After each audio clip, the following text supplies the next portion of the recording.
কারণ আমরা দক্ষিণবঙ্গে পালা গান খুব কম গাই, তবুও কিছু কিছু জায়গায় আমাদের গাইতে হয়। আর এদের সবসময় পালা গানের মধ্যেই থাকতে হয়, কারণ এরা হচ্ছে তত্ত্বের জাহাজ, আর আমি হলাম একটা দোঁয়া, নৌকাও হতে পারিনি।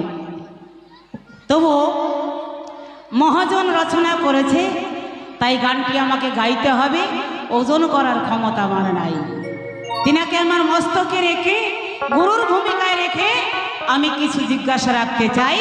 এবং গতকালই কমিটির ভক্তরা বলেছিলেন যে আপনার ইউটিউবে দেখেছি বেটা ছেলের বাচ্চা হয় একটা কথা বলেছেন আপনি, ওই পালাটাই শুনবো। আমি বলেছি ঠিক আছে দাদা ভাই, চেষ্টা করব।